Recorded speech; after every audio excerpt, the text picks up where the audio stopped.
Imagina só uma cidade vitoriana cheia de máquinas a vapor, com carros adaptados estacionados por aí e dirigíveis gigantes flutuando pelo céu. Engrenagens e tubos de cobre marcam as construções, as ruas são iluminadas por lâmpadas a gás e oficinas cheias de gente produzem engenhocas complexas. É uma coisa muito louca, né? Mas ao mesmo tempo bastante familiar. Como se o futuro tivesse chegado mais cedo no século XIX. Mas de onde surgiu essa combinação curiosa de passado e tecnologia futurista? O que levou essa mistura única de vapor, ciência maluca e moda vitoriana a conquistar o imaginário de tantas pessoas, né? Bom, se tudo isso parece intrigante pra você, fica aí que hoje a gente vai embarcar em uma viagem pela origem do steampunk, um dos movimentos mais fascinantes da ficção científica que reinventa o futuro a partir do passado.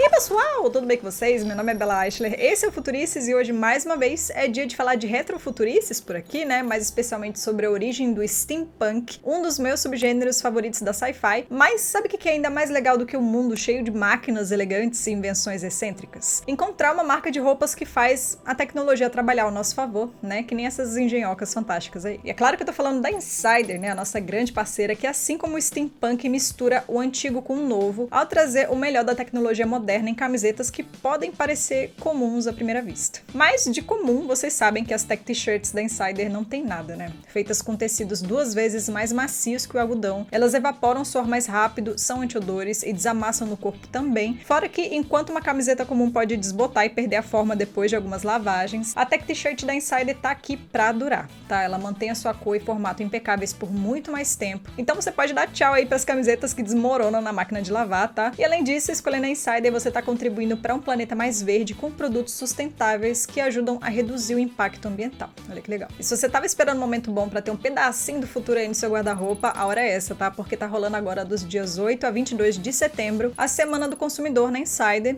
e usando meu cupom Futurices15 você pode garantir até 30% de desconto e ainda ganhar frete grátis no site, tá? Vou deixar o link na descrição, então vai lá e aproveita para vestir o futuro agora com a Insider.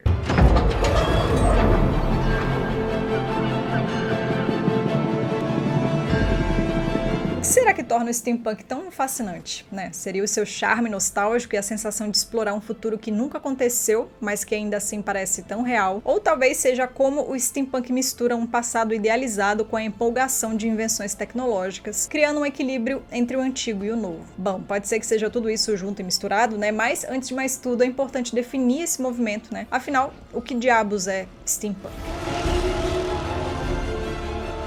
Como a gente já viu aqui no canal algumas vezes, a ficção científica é cheia de subgêneros, né? E um deles é justamente o steampunk, que ao invés de buscar inspirações no futuro, vai atrás delas no passado, mas especialmente na era vitoriana. Talvez você se lembre dessa época pelas aulas de história, mas para os mais esquecidos eu vou recapitular rapidão. Esse período aconteceu lá para o fim do século XIX e início do século XX e foi marcado pelo reinado da Rainha Vitória na Inglaterra. Foi uma época de expansão do Império Britânico e de muito desenvolvimento industrial e científico, mas ao mesmo tempo as pessoas foram vendo as desigualdades sociais ficarem cada vez mais explícitas. Então, nas cidades, que acabaram se tornando grandes centros urbanos, convivia tanto o povo mais rico, cheio de cartolas, vestidos volumosos e todo tipo de geringonça, quanto os trabalhadores mais pobres que sofriam em ambientes insalubres e mal conseguiam sobreviver. E se você já é de casa, talvez você se lembre do velho lema do cyberpunk, né, da alta tecnologia junto com a baixa qualidade de vida. E essa também é a vibe do steampunk quando ele começou a se consolidar, só que com uma tecnologia menos tecnológica, vamos dizer assim. Ou seja, como um bom membro da família punk, o steampunk explora justamente essas contradições, só que com um temperinho de ficção especulativa, e é por essas e outras que o lema desse subgênero é imaginar como o passado seria caso o futuro tivesse acontecido antes. Então, a ideia é voltar no tempo e ressignificar a estética e a tecnologia daquele momento, fazendo um grande exercício de e se? Tipo, e se o avanço tecnológico não tivesse sido elétrico, na base do petróleo ou digital, mas sim baseado nas máquinas a vapor? E se as experimentações científicas da época tivessem resultado em invenções revolucionárias antes do tempo? É por causa de todos esses e se's que o steampunk se torna então um grande mix de ficção científica, fantasia e ficção histórica, geralmente situado em uma versão alternativa do nosso mundo, que imagina um novo tipo de futuro baseado na estética e no contexto histórico da era vitoriana na Inglaterra. Por isso, as tecnologias steampunk são cheias de alavancas, botões e engrenagens. Já as máquinas são feitas de metais como cobre, bronze bronze e costumam ter madeira ou vidro no meio, muito diferentes das telas touchscreen ou da estética mais clean que a gente encontra numa sci-fi mais classicona, né, como Star Trek, ou num filme mais recente mesmo, como Interestelar, por exemplo. Ou seja, ao invés de máquinas movidas a petróleo ou eletricidade, o vapor é a grande fonte de energia para todo tipo de geringonça, tá? Desde dirigíveis a robôs e autômatos. E é por isso que esse tipo de ficção científica acaba sendo bem menos hard e mais fantasiosa, afinal não é à toa que a tecnologia a vapor não teve muito sucesso a longo prazo. Mas nem tudo é só estética ou tecnologia, né? Até porque esse tipo de obra geralmente tem alguns temas interessantes, mas recorrentes também. Como eu falei aqui, não é à toa que o steampunk faz parte da família punk, afinal existe uma característica disruptiva inerente ao gênero. Apesar disso, o steampunk não chega a ser tão distópico como o cyberpunk e nem tão fofinho e otimista quanto o solarpunk,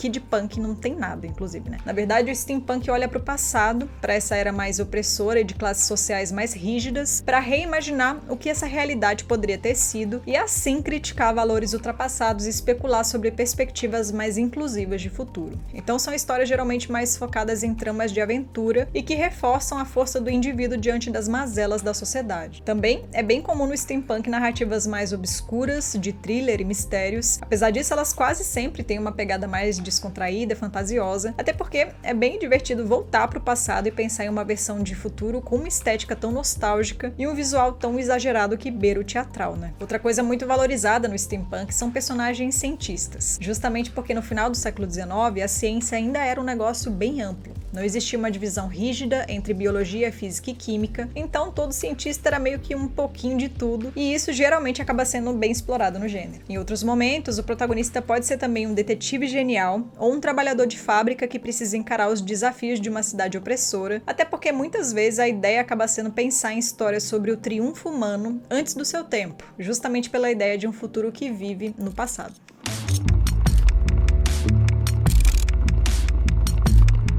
Assim como a maioria dos subgêneros da sci-fi, o steampunk nasceu na literatura. O termo em si apareceu pela primeira vez em 1987, criado pelo autor K.W. Jeter, quando ele mandou uma carta para a revista de sci-fi Locus, usando a palavra para descrever o seu livro Morlock Knight. Na verdade, era uma piada com o termo cyberpunk, tá? Que também estava começando a bombar nesse mesmo período. Porém, não dá para dizer que foi exatamente aí que o subgênero começou. Afinal, a grande origem disso tudo tá bem mais lá para trás, com os grandes H.G. Wells e Jules Verne. Em A Máquina do Tempo, por exemplo, Wells conta a história de um homem misterioso chamado só de O Viajante do Tempo ao longo do livro, que constrói uma, eu acho que dá pra imaginar, máquina do tempo. Esse aparelho é descrito como uma estrutura delicada de metal, com detalhes de marfim e cristais, com alavancas que guiam o viajante pro passado ou pro futuro, então já dá pra perceber as sementinhas do steampunk aí, né? O funcionamento dessa máquina nunca é descrito direito, mas o viajante é um homem do final do século XIX que desenvolve essa tecnologia super avançada com aquilo que estava disponível pra ele naquele momento. Esse cara vai direto pro futuro, esperando encontrar uma humanidade super desenvolvida lá pra 8.000 e bolinha, porém chegando lá ele se depara só com seres evoluídos dos humanos que tiveram as manhas de acentuar os conflitos de classe do seu próprio tempo.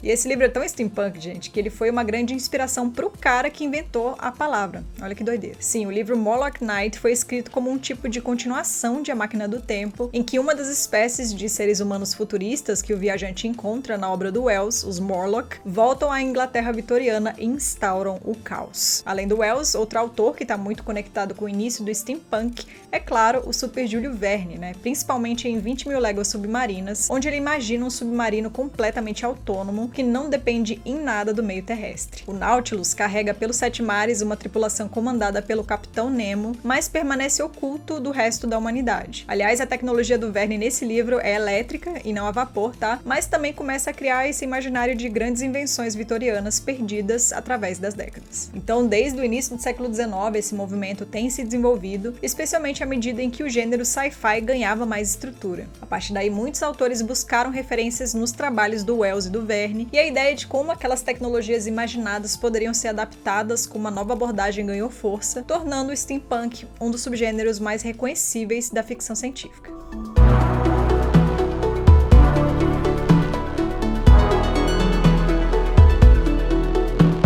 Apesar Apesar de ser um subgênero bastante consolidado, o que sobrevive hoje com mais força é a tal da estética steampunk, né? Existe todo um movimento cultural em torno dela, que inclusive envolve feiras e convenções, principalmente na gringa, mas a gente já viu acontecer alguns eventos steampunk aqui no Brasil também, alguns anos atrás. Nesses eventos, o grande foco é o tal do do it yourself, né? Uma ideia bem antiga que inclusive nasceu do próprio punk e que significa fazer coisas com as próprias mãos. Então, a graça desses eventos são todas as roupas diferentonas que as pessoas fazem elas mesmas nessa temática vitoriana retrofuturista. Então, sim, o que começou como um subgênero narrativo ganhou muito espaço na moda e se tornou até referência para vários tipos de artistas. Inclusive, se você der uma olhada na coleção de outono e inverno de 2012 da Dior, uma marca babadeira, né? Dá para notar várias semelhanças com o steampunk. Não é uma tradução direta do que a gente encontra no subgênero, mas os tecidos, né, acessórios, silhuetas, cores, enfim, a inspiração da coisa tá ali, tá?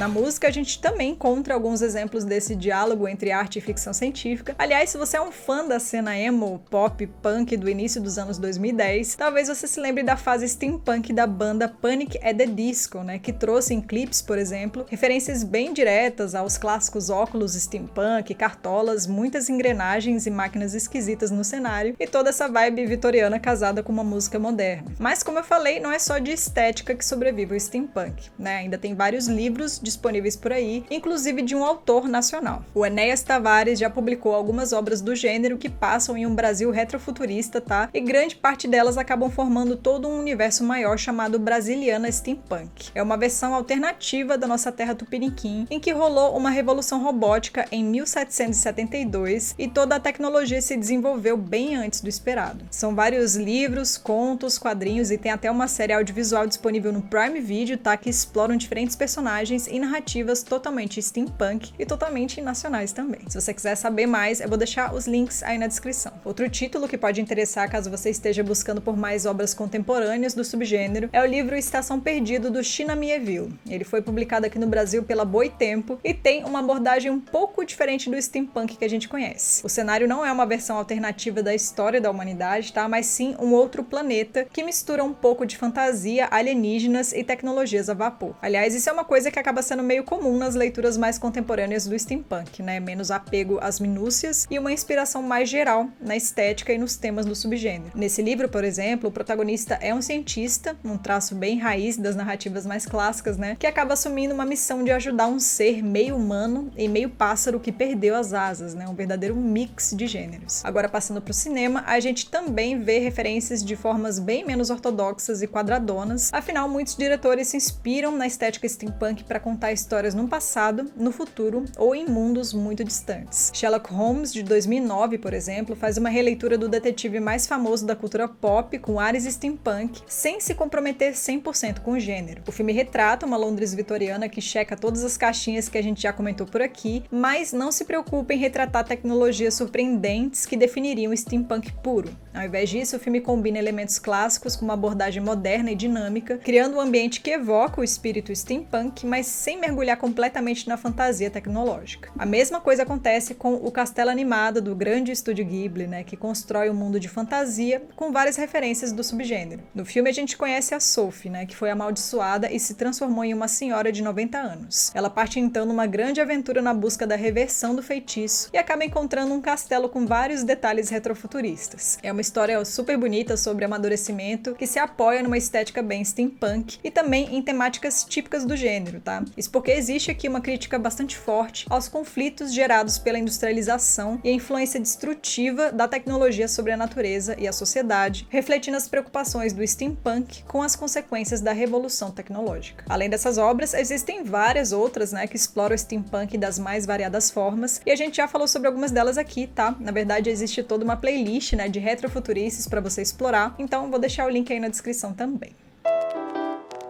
No fim das contas, o steampunk é um movimento que tem muita história e que marcou definitivamente a ficção científica contemporânea. O movimento acaba hoje sobrevivendo mais como uma referência estética nas temáticas das histórias e inspirações de artistas que se identificam com tudo isso. Porém, dá pra dizer que não é só um subgênero, mas todo um movimento cultural que segue influenciando todo tipo de obra desde o século XIX até agora. E vai saber, né, quais outras experiências steampunk o futuro da nossa querida sci-fi reserva, né? Se você gostou desse vídeo, não esquece do seu like, da sua inscrição, que ajuda um montão. Um beijo e a gente se vê no futuro, mesmo se ele estiver no passado.